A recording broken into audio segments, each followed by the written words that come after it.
Bueno, damos comienzo entonces a este segundo bloque del Simposio 6 del CELEIS, que se llama Un mundo de cosas, existencias materiales heterogéneas en la cultura argentina actual. Y, y vamos a empezar con algunas de las ponentes que ya están acá presentes en la sala, esperando a que se incorporen las otras que también están programadas para esta parte, ¿no? Eh, Juliana Robles, ¿querés empezar? Que serías como la que está en orden primera, y presentar el título de tu trabajo y empezar con la ponencia. Dale. Si me dan un segundo, que estoy intentando abrir la presentación. Probablemente te tenga que habilitar como anfitrión para mostrarlo. El PowerPoint. Sí, ¿querés que haga eso ahora? Sí. Dale. Y después acordate de devolvérmelo. Porque para Pero grabar la sesión. hay una opción que dice, ¿cómo no? Se puede compartir pantalla. En realidad creo que no. Bueno, yo te hago anfitrión, así te manejas con mayor libertad y cualquier cosa después reclamo eh, mi anfitrionería. Dice, el anfitrión inhabilitó la función de compartir las pantallas de los participantes. El anfitrión ahora soy yo. Tendría Ujú. que... Ahí va. Bueno.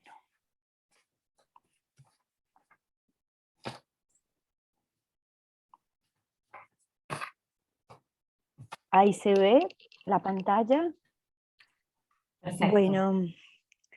Bueno, este trabajo que se llama Alteración y Alteridad Fotográfica sobre una responsabilidad materialista es un poco una deriva que viene de mi investigación, pero una deriva ética que me interesa explorar y que es apenas un esbozo este trabajo. Así que, bueno, después lo comento y lo vamos discutiendo.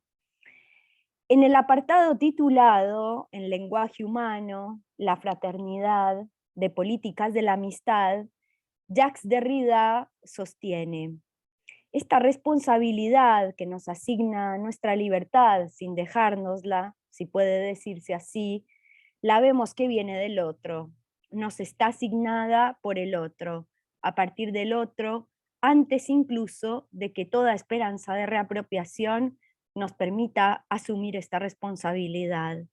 Asumirla, como se dice, en nombre propio, en su propio nombre, en el espacio de la autonomía, allí donde conspiran la ley que uno se da y el nombre que se recibe.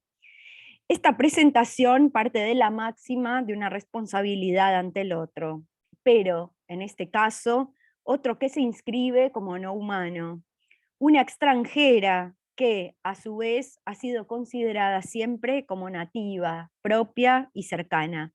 Ese otro que se inscribe en lo que llamamos cultura, como la fotografía, o mejor, la artefactualidad fotográfica. Cercanas y lejanas simultáneamente, las fotografías en su constitución material se presentan siempre confusas, oscuras, indescifrables. Desde sus fibras poliméricas, sus sustancias químicas o electrónicas, las fotografías nos vienen al encuentro como ese otro, pero se trata de otro no en su condición referencial, sino en su condición material, en aquello difícil de develar desde el paradigma de la cultura. Deseo sostener en esta presentación una hipótesis intuitiva y tentativa hasta ahora de que es posible considerar una ética de la responsabilidad materialista a partir de una ontología material de los objetos fotográficos. Y esta consideración ética es fundamental en la medida en que me interesa sostener que la atención material a los objetos fotográficos, a su carácter de objetos naturoculturales, no supone solamente una serie de consecuencias metafísicas o ontológicas, sino un determinado conjunto de principios éticos que atienden a la alteridad material de la otredad fotográfica antes que a la mismidad ideal de los sentidos proyectados por la conciencia humana. La posibilidad de esta hipótesis hunde sus raíces en una situación: la inflexión posthumana contemporánea, la crisis de los fundacionismos como filosofías del arqué en tanto lo uno y lo mismo. La alteridad fotográfica está, por lo tanto,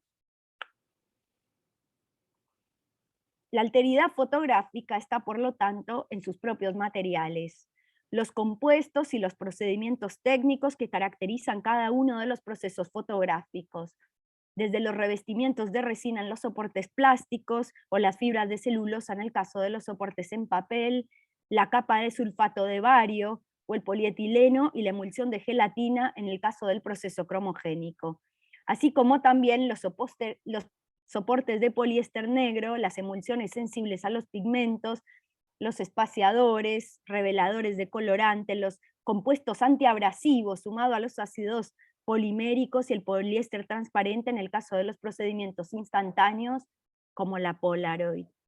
Los materiales fotográficos nos enfrentan al hecho de que no hay una esencia fotográfica, no hay una fotografía en sí, sino un enredo de materiales y procedimientos humanos y no humanos, un mosaico, en términos de Anna Tsing, de conjuntos abiertos de formas de vida interrelacionadas, cada una de las cuales se abre a su vez a un mosaico de ritmos temporales y arcos espaciales.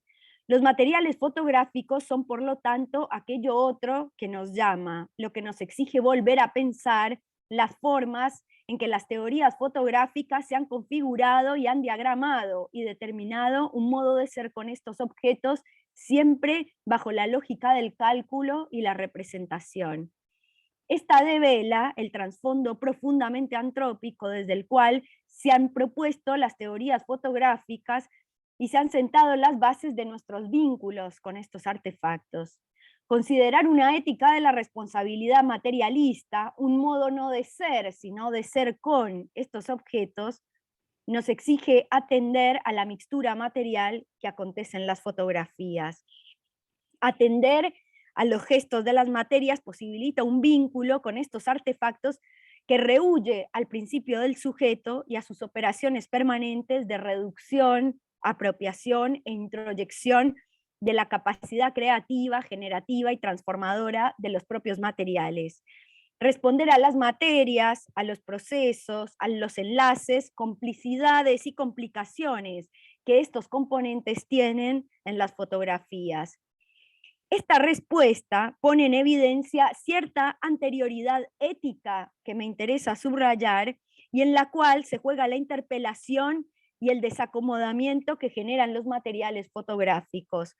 Materiales que son siempre elementos activos, agentes en una red de vínculos difractivos en los cuales se patentizan, como dice Donna Haraway, los efectos de la diferencia. Esto es fundamental para la ética de la responsabilidad materialista que deseo discutir porque precisamente los materiales señalan que la alteridad fotográfica no devuelve a la mismidad, a la réplica o a la reproducción que han caracterizado la lógica atributiva de la subjetividad moderna y de la imagen fotográfica, sino que este otro fotográfico desacomoda las garantías de la relación que establecemos con el mundo. La necesidad de vernos interpelados, interrumpidos por aquello con lo que nos encontramos y que es más que la cosa a la mano, el instrumento o la herramienta con la cual contamos nuestras propias historias. Lo que se pone en juego en los materiales es el secreto fotográfico, la alteridad radical que esa opacidad material constituye y que se manifiesta sobre la superficie de estos artefactos. Pero resulta evidente que ese secreto que es propio del escondite material de las fotografías es indevelable, indecible en los términos en los que se ha planteado la discusión sobre la fotografía. Resulta posible acercarnos a estos procesos fotográficos a través de descripciones y de caracterizaciones materiales que nos permiten atender al trabajo que ejercen esas mismas materias, y en ese atender, que no es un conocer o representar, sino expresar y manifestar, es en donde es posible plantear un vínculo diferenciado con estos artefactos, un vínculo del devenir con la trama material de los procesos fotográficos, aquellas formas de vida particulares o modos de existencia entendidos como menores, a partir de los cuales se traman lógicas de afección e imaginación propiamente material. En su trabajo Ciclonopedia, complicidad con materiales anónimos, Reza Nagerstani señala cómo las partículas de polvo llevan, cada una en su particularidad, una visión singular de la materia, del movimiento, de la conectividad, de la interacción, del afecto, de la diferenciación, de la composición y de la oscuridad infinita. ¿Cómo podríamos pensar, para el caso de los artefactos fotográficos, esa complicidad a partir de la cual hacemos frente a esa concepción particular de la materia y la conectividad que acontece en la generación de estos artefactos? Darles lugar, señalarlos, enunciarlos, pero no para destacar lo humano y sus facultades, sino la otredad que acecha y se manifiesta en aquello que entendemos como una atribución propiamente humana. ¿Cómo nos interpela, por ejemplo, el polietileno que compone muchos de los artefactos fotográficos? ¿Qué nos permite señalar de las lógicas generativas de estos objetos y de sus enredos significantes con las formas de acción y producción humana? El polietileno es un claro ejemplo de las asociaciones humanas e inhumanas que se dan al interior de la vida orgánica. Este polímero simple, que compone un gran número de objetos fotográficos, entre ellos los resultantes del proceso cromogénico, expresa un imaginario químico, estético, político y económico completamente desconocido en los análisis y las interpretaciones sobre las fotografías. Polímero que a su vez nos enseña que las fotografías son más que un índice y que aquello que entendemos como lo estrictamente fotográfico es en realidad una potencia expresiva que hace explícita la capacidad de actuar que recae sobre los compuestos orgánicos, inorgánicos y sintéticos que hacen a las fotografías como aquella perteneciente a la serie Formas Blancas de Oscar Boni. ¿Qué se manifiesta en esta copia cromogénica en la cual se deshace la forma y se irrumpe el estricto paradigma referencial de las fotografías? ¿Acaso la dimensión erótica que la historiografía del arte y de la fotografía ha intentado señalar respecto de estos objetos es solo por su lineal referencia a un cuerpo humano desnudo, o resultaría posible pensar en una erótica material que se pone en juego en los anudamientos complejos entre los elementos fibrosos del soporte, lo blanquecino de la capa de varita y la emulsión adherente de gelatina, que habla más de la lógica extractiva humana que de la seducción que como especie podemos tener con lo existente? Recordemos aquí la célebre frase de Susan Sontag cuando en 1964 señala: en lugar de una hermenéutica necesitamos una erótica del arte. Y hoy podríamos decir una erótica material que señala el deshacimiento de las grandes clausuras metafísicas de la modernidad: materia, forma, naturaleza, cultura, interior, exterior, etcétera, etcétera. Los materiales fotográficos señalan una potencia expresiva ante la cual se da una multiplicación constante de los sentidos y las agencias.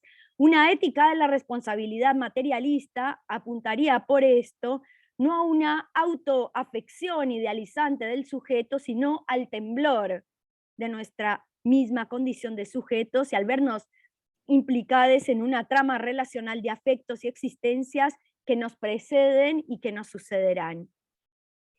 Es por lo tanto imperativo ante los objetos en general, aunque a mí me interesa precisar en el caso de los objetos fotográficos, recuperar y adquirir no nuestros sentidos, como lo pensaría Sontag, quizá en una deriva más excepcionalista, sino otros sentidos que nos permitan e instruyan a ver con más, a oír con más, a sentir con más. Recordemos que la frase de Sontag era: lo que ahora importa es recuperar nuestros sentidos, debemos aprender a ver más, a oír más, a sentir más, ¿no? me interesa pensar en ese con con el cual se podía reformular la idea de Sontag. Repensar con esto las lógicas de composición que existen en los materiales fotográficos y que en definitiva ponen bajo sospecha el principio de autoría, el sueño antropológico concretado, si recuperamos a Foucault, en la mismidad del sí mismo. Cuando Foucault afirma en Las palabras y las cosas, en ese capítulo dedicado al hombre y sus dobles, que la configuración antropológica de la filosofía moderna consiste en desdoblar el dogmatismo, repartirlo en dos niveles diferentes que se apoyan uno en otro y se limitan uno a otro, el análisis precrítico de lo que el hombre es en su esencia se convierte en la analítica de todo aquello que puede darse en general a la experiencia del hombre. Cuando Foucault afirma esto, se pone en evidencia cómo esta configuración antropológica se disemina a todo lo que se da a la experiencia del hombre. Entre ello, a todas las artefactualidades estéticas que han sido un lugar más en el desdoblamiento del dogmatismo antrópico. ¿Sería posible que una ética de la responsabilidad materialista nos reconduzca a impugnar esa primacía del antropos como garante y no como parte? Porque lo que aquí está en discusión no es la eliminación, ni mucho menos de lo humano, como decía la propuesta de esta sesión. No se trata de asumir una postura eliminativista de lo humano, como si acaso eso fuera posible, digamos, sino de descentrar su primacía y remisionalidad última, afrontando la finitud y el tránsito que constituye lo humano. Un borramiento de la forma de ser sujeto, muy hermosamente enunciada por Foucault cuando dice, y cito, entonces podría apostarse a que el hombre se borraría como en los límites del mar un rostro de arena. La composición material de los objetos fotográficos da de este modo cuenta no de una distinción categórica en donde estaría el componente humano y el componente material, sino que evidencia el continuum en el cual estos componentes se enlazan, ensamblan y confunden. Pero es necesario señalar que los materiales fotográficos están también atravesados por un ser humano. Aquí es donde radica la condición artefactual de las fotografías, pero en términos éticos, estos materiales que nos llaman y exigen una respuesta develan a su vez la dimensión significante y cultural que altera las materias y compuestos fotográficos. Podríamos aquí volver a pensar la célebre afirmación de Walter Benjamin cuando en sus tesis sobre el concepto de historia afirma: jamás se da un documento de cultura sin que lo sea también de barbarie.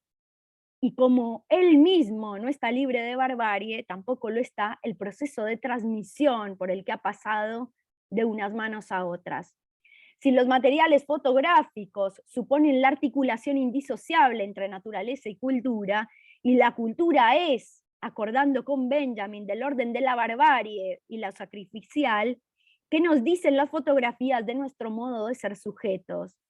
Muchos de los materiales fotográficos, como la gelatina y otros aglutinantes, son de procedencia animal, así como muchos de los procesos fotográficos históricos se han hecho posible gracias a una industria colonial extractiva y explotadora de diversos tipos de existencia, ¿no? Como el caso de La Plata.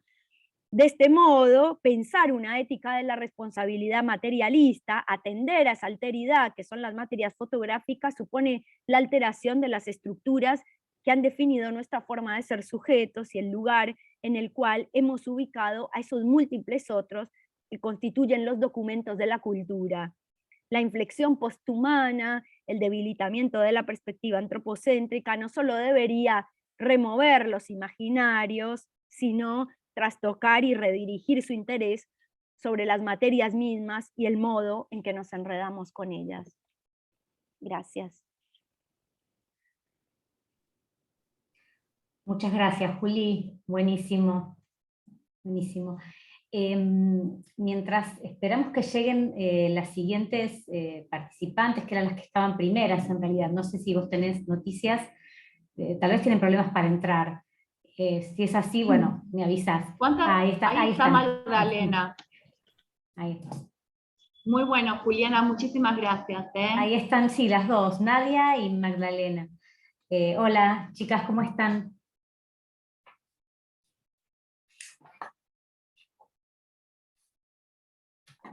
Hola, ¿cómo están? ¿Qué tal? Bien. Sí. Hola, ¿cómo va? Hola, Nadia, ¿cómo estás? Bien, bien. ¿Se me Bien. escucha bien? Sí, se escucha bien. Bien. Bueno, ya estamos todos.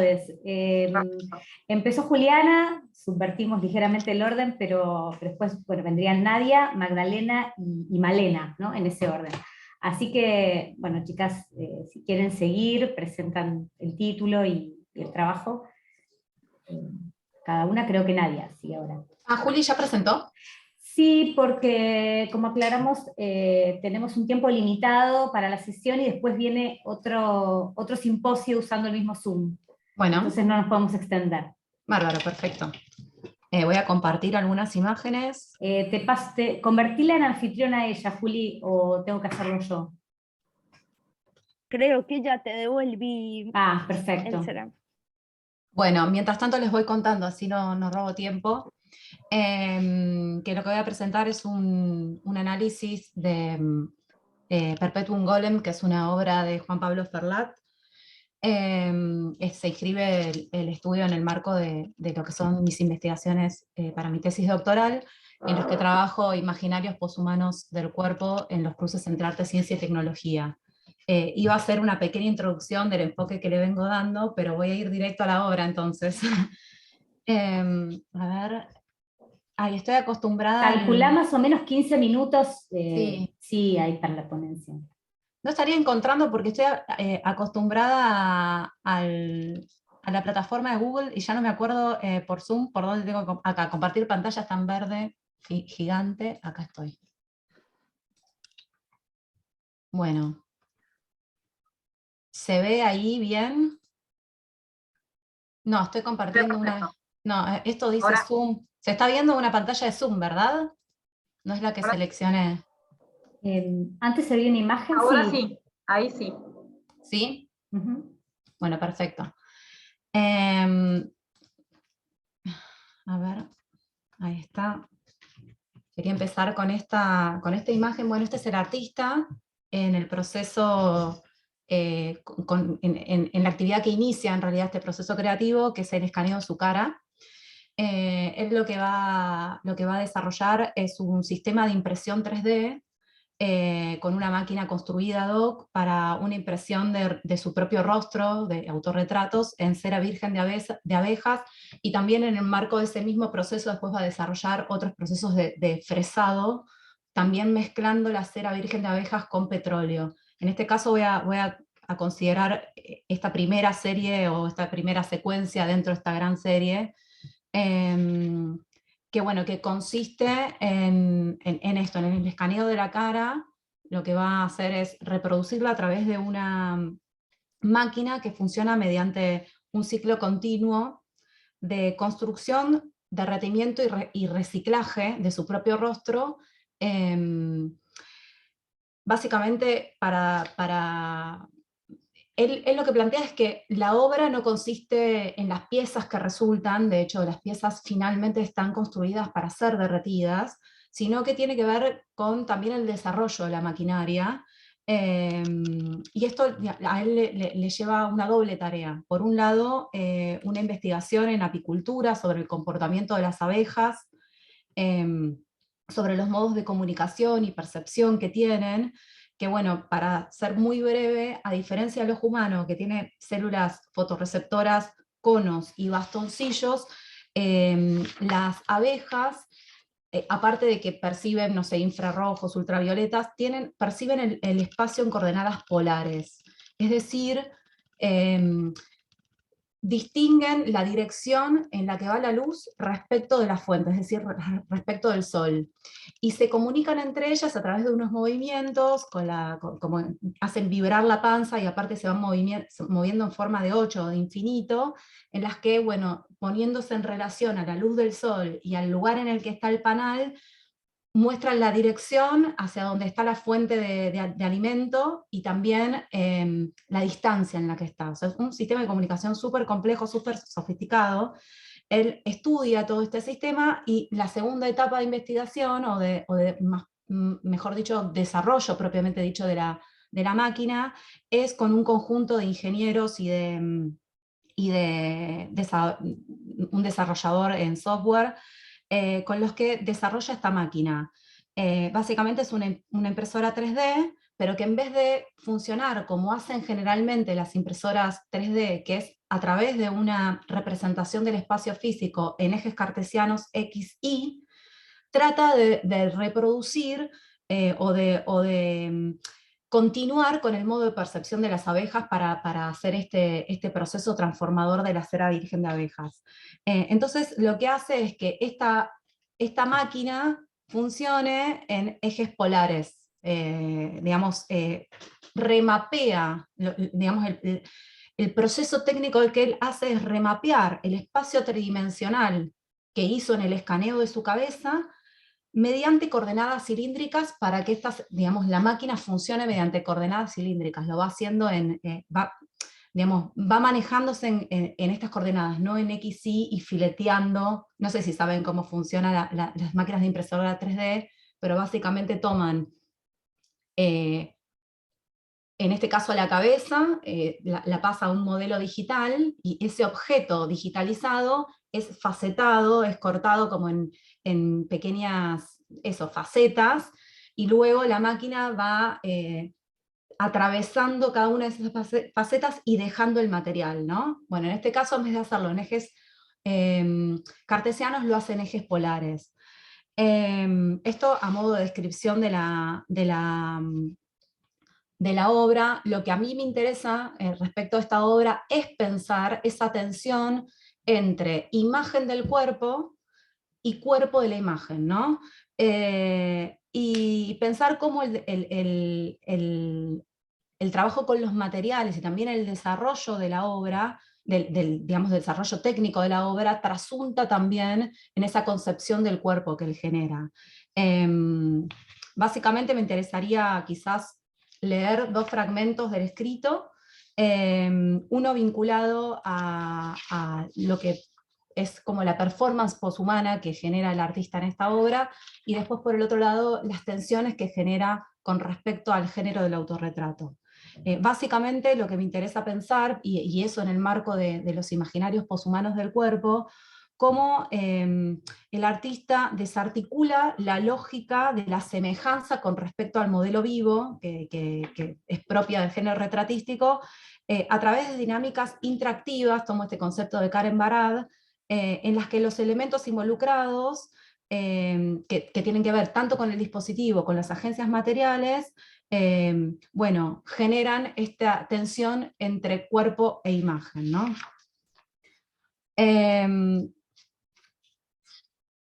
Voy entonces, bueno, quizás a modo de comentario, él hace, en una entrevista que le hago, dice: con la cera tengo un margen muy pequeño de grados, y debo controlarlo a través de un sensado a lo largo de la trayectoria muy larga. Esto se refiere a que en la impresión 3D, por lo general se hace con un plástico que va enfriando el material y es súper controlado, y acá lo que él plantea es: el tipo de errores que generan las chorreaduras me resultaban interesantes. Acá pongo un ejemplo de lo que va pasando mientras va desarrollando esta máquina, mientras va imprimiendo, ¿no?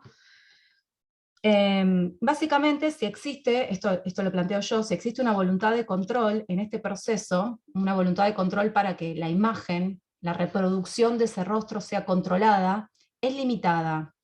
El artista, lejos de dirigirse como un sujeto soberano de la creación perfecta de un producto acabado, pareciera atenerse solamente a procurar las condiciones necesarias para que un encuentro entre la máquina y la materia suceda, para impulsar una dinámica del devenir, una procesualidad continua y abierta a los accidentes. Ese es el momento poshumano de su gesto, el proponer un dispositivo configurador de una relacionalidad agencial entre la instrucción informática, la máquina ejecutante, las propiedades de la cera y las condiciones del ambiente.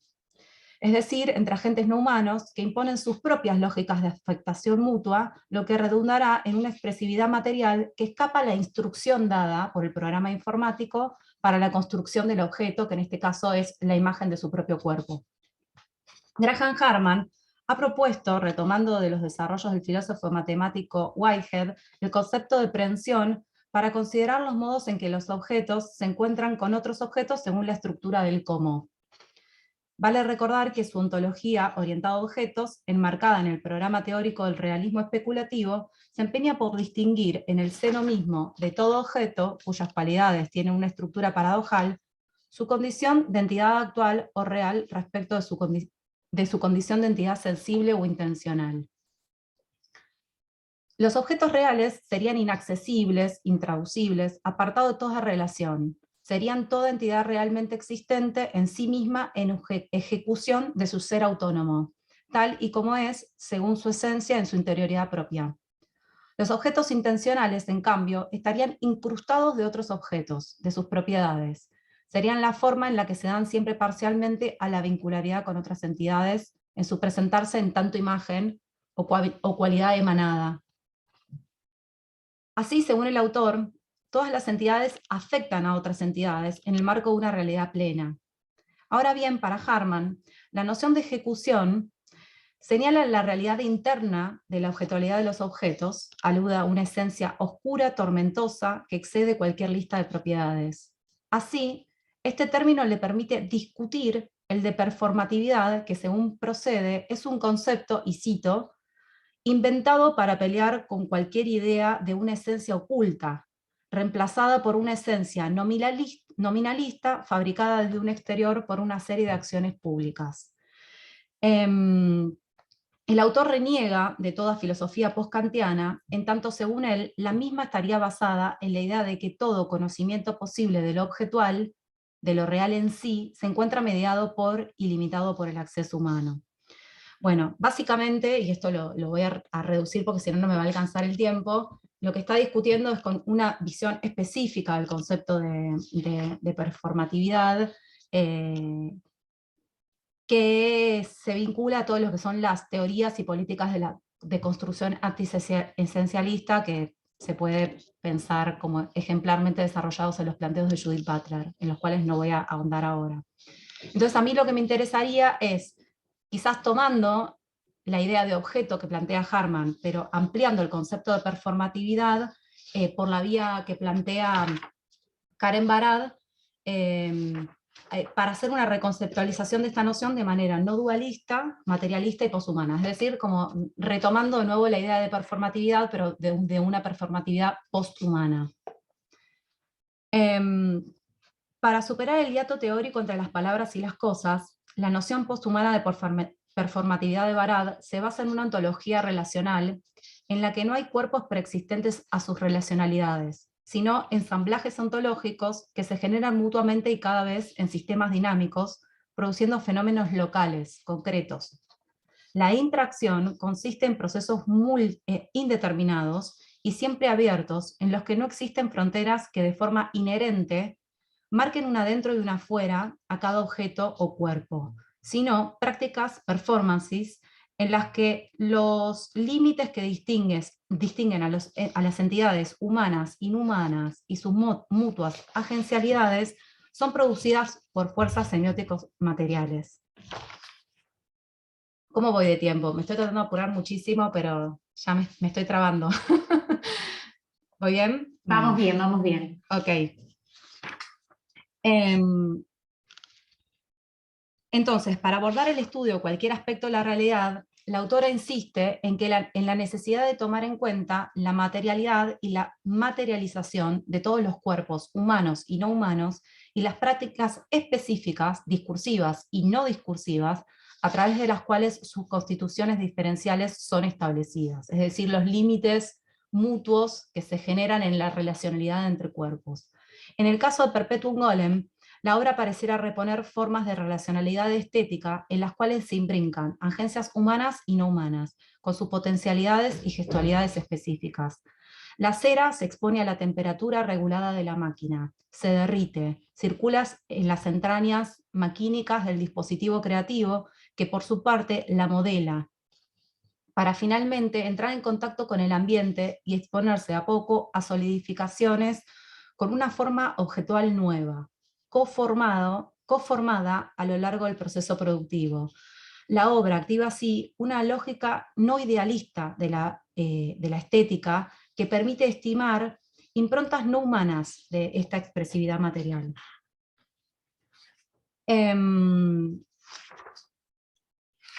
Quizás acá lo que voy a hacer es pasar directamente a el segundo punto que quería trabajar, que es cómo esta obra comenta o participa de lo que es el género retratístico y también qué tensiones y cómo lo desarticula. En su estudio sobre el retrato autónomo, consagrado específicamente al soporte pictórico, Nancy sostiene que este no es la representación de la subjetividad o del ser sí como tal, Su autonomía debe comprenderse más allá del sentido técnico del término como la puesta en obra del autos, del sí, del ser a sí.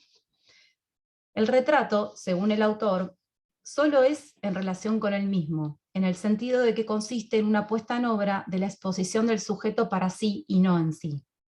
La persona, ella misma, debe estar en el cuadro, presentada en el soporte, llevada a la superficie, y a la vez, todos los elementos pictóricos configuran un sujeto en relación de sujeto, es decir, en relación a sí, pero también en relación a la mirada de un otro o de una otra. Todo ello no solo reproduciendo rasgos, sino también evocando la presencia de su modelo en ausencia. El retrato efectúa así, en toda su dimensión, la problemática ontológica del sujeto. De un lado, presencia en sí, figura soberana, cerrada sobre sí en la obra, glorificación del rostro y de la visión. Del otro, puesta fuera de sí, gestualidad pictórica, extravío en el toque expresivo del pintar. En este juego, la mirada es aquello que sale, el punto en el que el cierre de la obra coincide con su apertura, la del mundo mismo emergiendo en su propia evidencia ante la mirada del retrato. Ahora bien, según procede, no es el ojo solo, sino la figura entera la que hace a la mirada. De tal modo, cito, el retrato no se inhibe de mostrar el resto del cuerpo siempre y cuando ocupe solo el puerto del rostro, siempre y cuando deje sin ocupar cualquier otra cosa y quede, en suma, como reserva y como acervo de la mirada. Me interesa entonces señalar en Perpetuum Golem cierta desorganización de este anclaje del retrato en la mirada, y así cierta ruptura con una noción autónoma del género retratístico.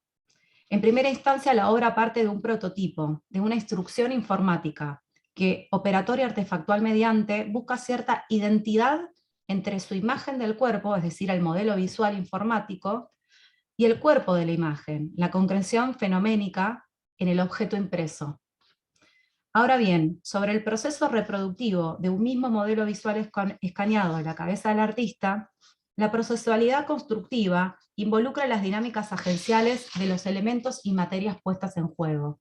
De esta manera el cuerpo del artista se ve modificado, afectado en cada reproducción en imagen, a través de una generatividad no del todo controlada, una corporeidad de orden no antropológico yuxtapone sus propias formas de imaginación y producción de cuerpo-imagen, alejadas de las formas de simbolización humanas y afirmadas en cambio en la reacción de las sustancias químicas y los fenómenos físicos. No sé cómo voy de tiempo, si tengo un ratito más sigo, si no, me parece que se puede dejar ahí. Yo diría de ir cerrando para ya tener tiempo para los demás. Bueno, En todo caso retomamos en las discusiones tranqui. si quieres agregar algo más. Solamente a modo de cierre, retomaba al final la idea de cuerpos sin órganos de Deleuze y Guattari para pensar que estos son rostros que no están servidos de alguna manera a la mirada, que no responden a la lógica identitaria, a la organización, sino de cuerpos que desafían justamente el orden jerarquizado de la organicidad, que son cuerpos sin órganos en ese aspecto.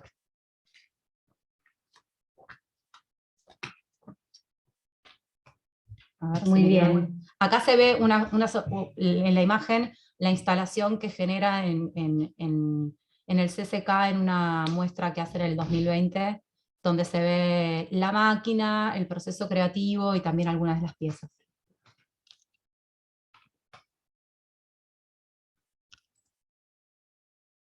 Gracias. Genial, gracias a vos, Nadia. Muy interesante. Muchas gracias, Nadia. Nos trajiste una mirada sobre las abejas. Magdalena, ¿querés Dale, continuar? creo que me van a tener que hacer Anfitrión host otra parte. también, ok. A ver.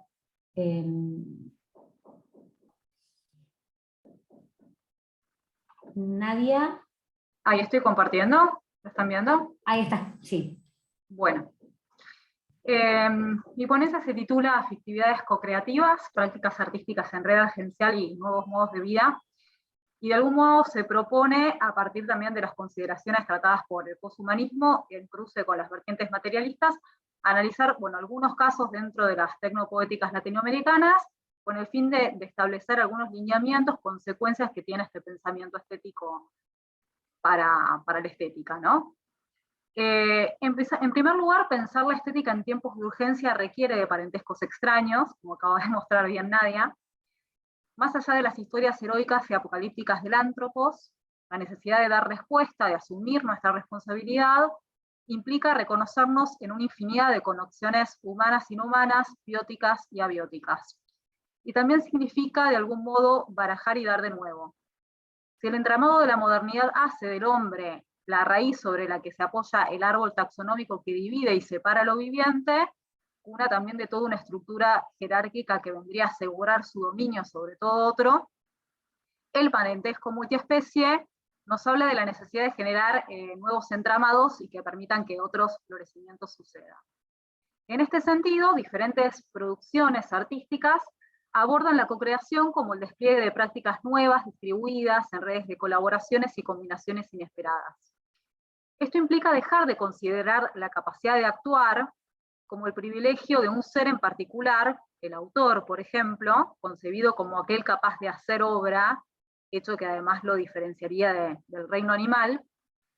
Como sostiene Latour, la concepción de la agencia tal y como ésta se distribuye en distintos modos de lo existente, nos devuelve la posibilidad de pensar lo que hay en términos no antrópicos.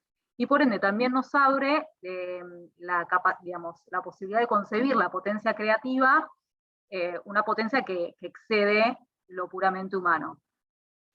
En este sentido, los nuevos materialismos, de la mano de autores, yo los que voy a tomar son sobre todo Haraway y Karen Barad, abordan la materialidad partiendo de la existencia continuada de los cuerpos. Como señala Haraway, cito, el determinismo biológico y cultural se equivoca al aplicar categorías abstractas de naturaleza y cultura. No hay objetos ni sujetos preconstituidos, ni fuentes únicas, ni actores unitarios, ni finales definitivos, sino más bien un bestiario de agencias. La materia es entendida aquí en su propio devenir generativo, extendiéndose por toda una serie de enredos simpoéticos. Esto significa comprender la producción colectiva de entidades de todo tipo, sin que éstas posean límites espaciales y temporales autodefinidos. En ellas las materialidades dicen, hacen, imaginan, construyen otros lazos, otros mundos posibles. Toda configuración material, desde los cuerpos hasta los contextos de vida, conllevan mundos semióticos materiales susceptibles de un análisis crítico, y es a partir de esta premisa que mi investigación se va a centrar en 3 casos diferentes dentro de las tecnopoéticas latinoamericanas. La primera obra que voy a abordar es Dispositivo de dibujos interespecies de Virginia Huitron. La filosofía de la animalidad dentro del pensamiento poshumano plantea la necesidad de una comunidad trans específica. Donna Haraway toma la figura de las especies compañeras y se apropia del término animal de compañía, que venía más ligado al trabajo médico de las veterinarias de los años 70, pero ella lo extiende, digamos, al hablar de especie.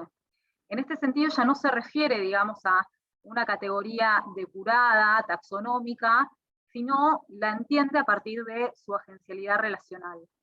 Las especies compañeras narran cohistorias, no siempre bellas, de cómo los parentescos coevolucionan en la naturocultura. Nos hablan de historias heredadas que tienen que ser habitadas con el fin de poder pensar políticas y ontologías más habitables ante un mundo en emergencia.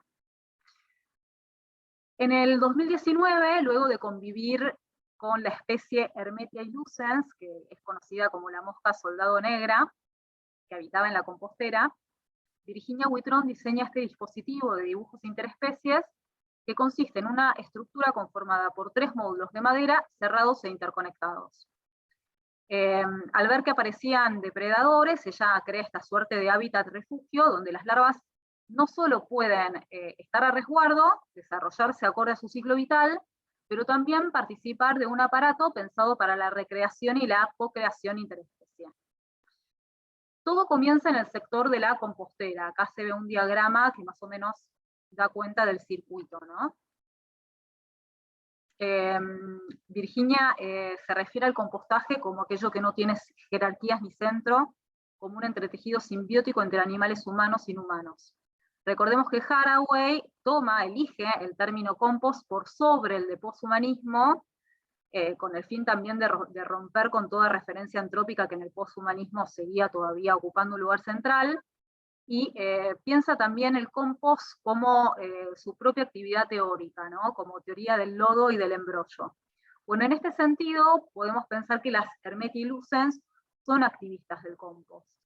Es una especie que se caracteriza por ser una gran devoradora de materia orgánica. Volviendo al dispositivo, acá se ven más imágenes. Una vez que termina su actividad en la compostera, se dirige hacia el segundo sector, y ahí va a trabajar, digamos, va a dibujar, no a trabajar, sirviéndose del lixividiado de compost residual que drena hacia ese segundo contenedor, que va a ser como el material a partir del cual van a poder realizar sus trazos. Luego de dibujar, las larvas se dispersan hacia las áreas más secas que Virginia denomina pupatorio. Por ahí van a pasar un lapso de 3 semanas para después ir hacia el ermitadero, donde se van a reproducir y van a poner los huevos. El dispositivo de dibujos interespecies no es un criadero, no está pensado en términos de producción, tampoco es un dispositivo científico, y tampoco es un circuito cerrado, ni autosuficiente. Resulta más bien un aparato vincular en el que intervienen numerosos agentes. Podemos pensar en las condiciones ambientales, pero también en los humanos. Se basa en una observación minuciosa, pero que sobre todo se desenvuelve alrededor de un lazo afectivo. Virginia genera un vínculo con las Hermetia illucens, elige protegerlas, y además no opta justamente por una especie carismática, sino que las larvas corresponden un poco a lo que Latour llama especies que no tienen oportunidad, que fueron articuladas pobremente, ¿no? Es decir, generalmente utilizadas como alimento, ligadas a la descomposición, a la podredumbre. Ella recoge los huevos para volver a depositarlos en las composteras, vigila las condiciones para que el ambiente resulte adecuado, cohabita en el refugio. Su observación no permanece distanciada, sino que deriva en el cuidado. Se enreda en la responsabilidad que nos involucra a vivir y morir con el otro. Virginia insiste que las larvas dibujan, ¿sí? No con el afán de antropomorfizarlas, adjudicándoles una acción humana, sino con el objetivo de abrirse hacia el terreno de la especulación imaginativa. En este sentido, la agencia deja de ser pensada en términos de una acción voluntaria, y sobre todo tomando a Vicens-Depret, imagina más allá de los fines reproductivos, utilitarios, cognoscitivos, para disfrutar de un devenir juntos creativo, improvisado, extraño y sin precedentes. En otra de las derivaciones de esta obra, registro de ejercicio biomimético, ahí les muestro el video, Virginia copia en simultáneo el trazo generado por las larvas. Estas se arrastran dibujando con su cuerpo y Virginia, por el contrario, necesita de la mediación del pincel.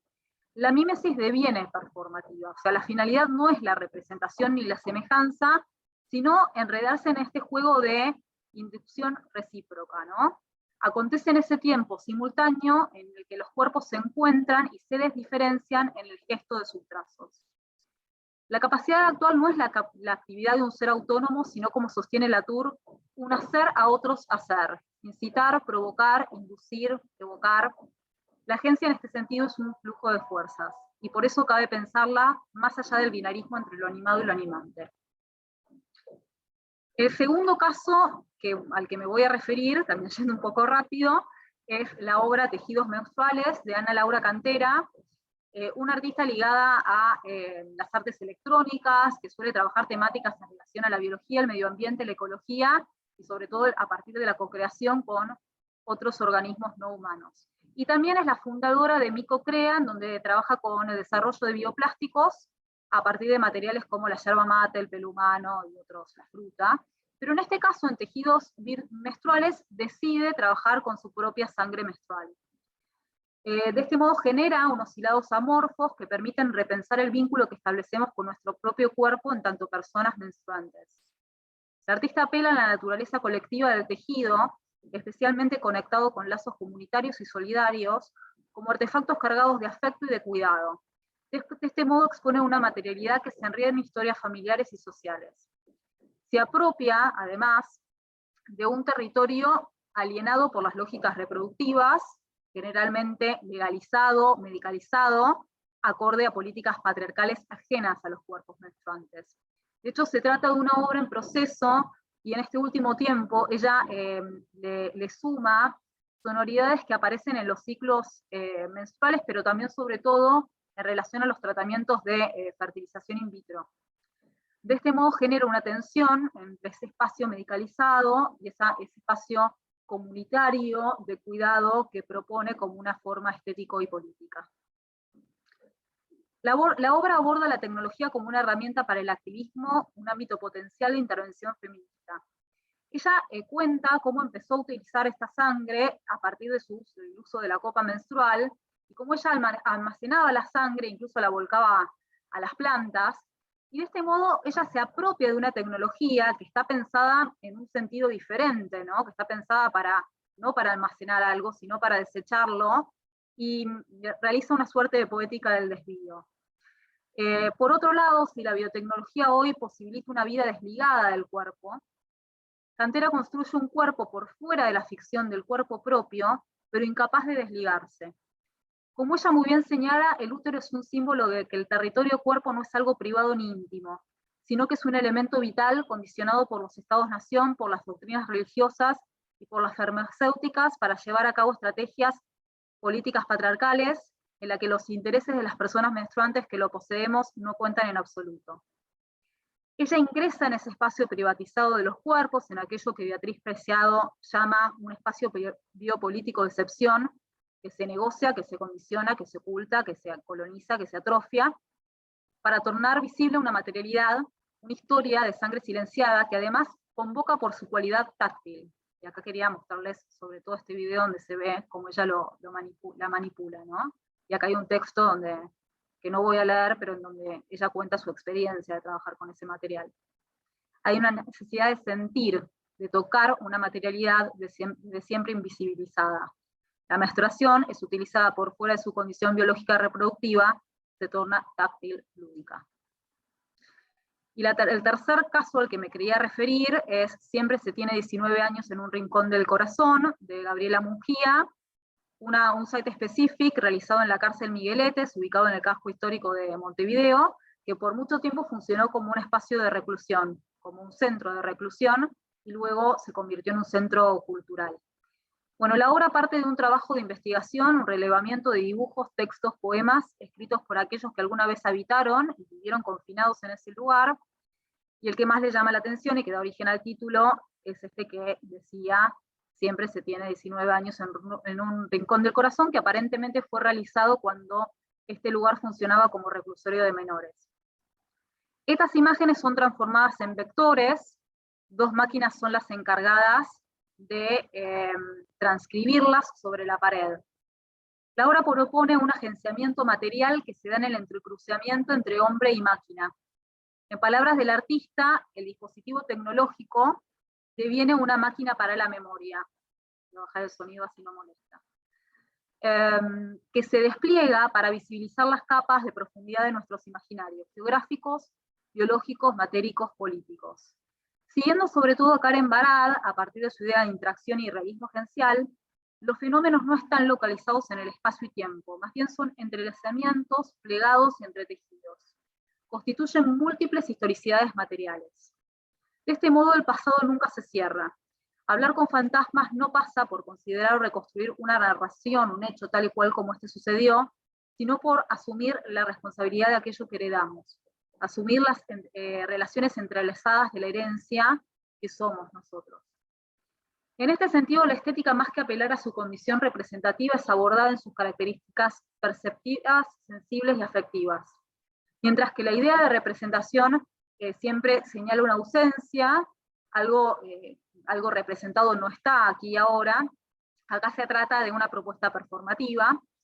La obra no solo torna visible lo que estuvo allí alguna vez, sino que recupera el gesto de escribir, justamente en un espacio pensado como un instrumento para invisibilizar y borrar los cuerpos. Bueno, a modo de conclusión, quería decir que partiendo del descentramiento del sujeto, el poshumanismo y sobre todo los nuevos materialismos habilitan esta posibilidad de contar otras narraciones relacionales de múltiples capas multiespecies bajo enfoques postdualistas y postjerárquicos. Una suerte de horizontalidad de agencias en vínculos contaminantes y contaminados. Esto implica entender que la naturaleza ya no es un todo a ser contemplado sobre el cual es posible actuar, sino atender a las trayectorias de conexiones recíprocas en una estética que se distribuye a través de todo lo existente. En este sentido, los casos aquí analizados no suponen el movimiento vehiculizado propio de la lógica representativa, sino que más bien se abren en una performatividad agencial que se sustrae a toda lógica de propiedad. Implican experiencias co-creativas en red agencial que desjerarquizan los modos de participación de los agentes que intervienen. Son prácticas relacionales y sobre todo afectivas, entendiendo el afecto, y cito a Haraway, como una ecología en la que la creatividad y la curiosidad caracterizan las formas experimentales de vida de todo tipo de entidades, no solo humanos. Es decir, resultan formas de vida que desnaturalizan las actuales formas de vida. Nuevamente, parafraseando Haraway, suponen una vida que deviene parte de la vida de los demás. Un devenir comprometido, arriesgado, no inocente, en donde humanos e inhumanos se necesitan mutuamente de maneras diversas, apasionadas, corpóreas y significativas. Muy bueno, muchas gracias, Magdalena. No, hasta luego. Bueno, y ahora yo tendría que hacer host a Malena Velarde. ¿ver?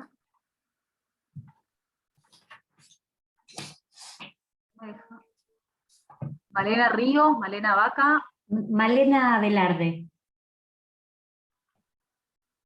Que estaba hasta hace un momento acá y ahora... Además no sé por qué no estoy Me pudiendo. parece que no está en el No, Zoom. pero recién se bajó. Vale, esperamos. Sí, obvio.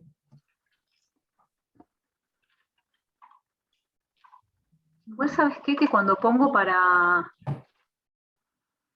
¿Estoy yo como host, eso seguro? Yo no tuve que hacer nada, simplemente listo. salí de compartir y bueno. pudiste... Y ya está. Listo, Bueno. entonces no tengo que hacer nada porque no me aparecía la opción. Qué raro. La chica que se fue. Puede ser que Magda quizás esté, porque a mí me pasó con Nadi y con Magdalena que cuando yo estaba hablando como era host, no vi que ya se estaban entrando. Por ahí, ¿quién Bueno, es yo acá host? en la lista no la veo a Malena. En la lista de participantes no está, pero hasta recién estaba. Debe haber tenido algún problema de conexión. Si no, seguimos Sí. con otra y después... Es que es Sí, la lo que última, pasa ¿o no? es que la otra pensé ya que soy ya yo, que es el cierre. Ok. Entonces podemos esperarlo un poquitito a ver si... Dale. ¿Alguien la conoce? ¿Alguien tiene sus teléfonos? No, No, el mail únicamente A ver si mandó algo. A ver si yo en algún momento tal vez.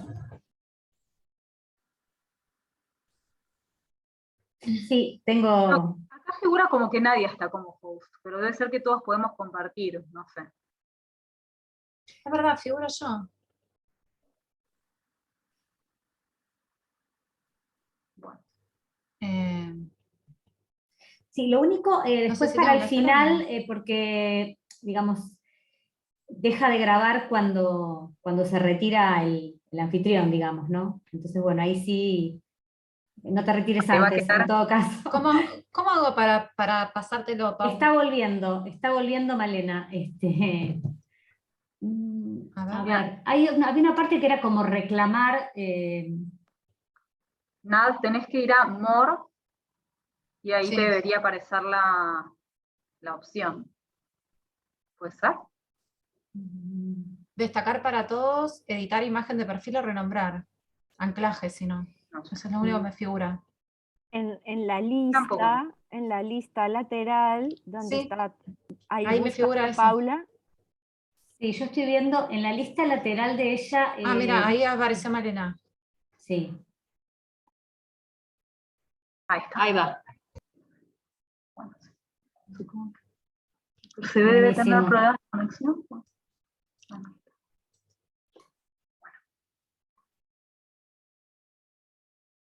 Hola, ¿se escucha?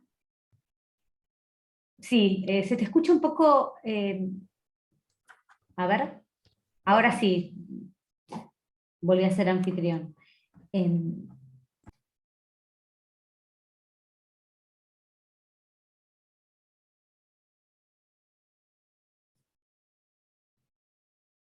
Malena, cuando quieras, ¿eh?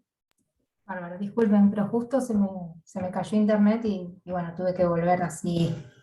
Espero que se escuche bien, cualquier cosa me avisan. Bueno, Dale. yo voy a compartir pantalla. A ver. Bueno, sí. te paso el mando entonces.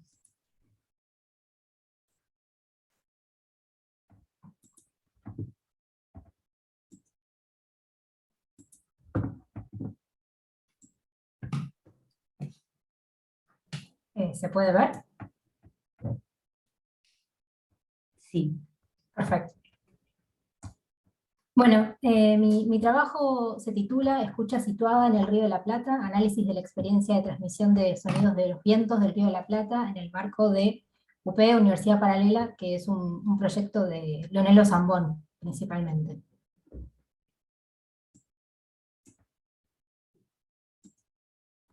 Expediciones al punto ciego del terreno expone una escena de una Buenos Aires inundada en la Confederación Extractiva del Sur, en donde la intemperie se encuentra en extinción. Un atril de madera móvil presenta un mapa conceptual a mano alzada, de los 3 vectores hackeados por la biología y la cibernética: vida, tiempo y tierra. Los conceptos se conectan por flechas dibujadas y también señalan otros objetos cercanos en 3 dimensiones, como una cinta de Moebius en color rojo y 2 mapas del cono sur enmarcados en vidrio.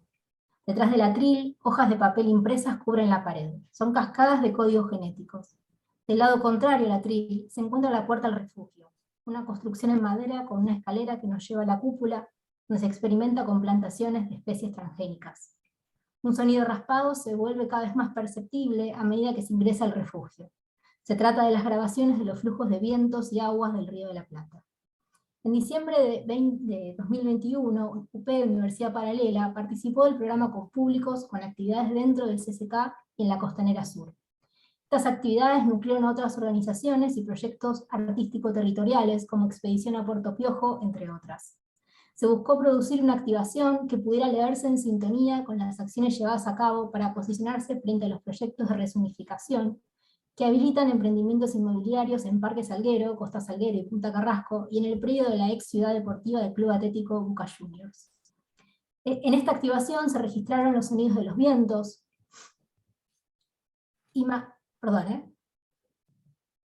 En esta activación se registraron los sonidos de los vientos y de las aguas del Río de la Plata a través de un dispositivo con micrófonos y mangas de viento. Además, se llevó a cabo una transmisión radial de estos registros sonoros y se leyeron textos, entre otras acciones.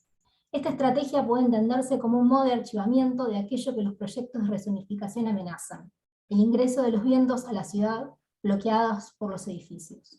Este trabajo se propone analizar esta experiencia de transmisión de sonidos de los vientos y las aguas del Río de la Plata en el marco del proyecto Universidad Paralela, como una estrategia post-paisaje, cito a Anderman, que atiende la vitalidad de la materia, ¿no? Siguiendo a Bennett, mediante la experiencia de la escucha compartida.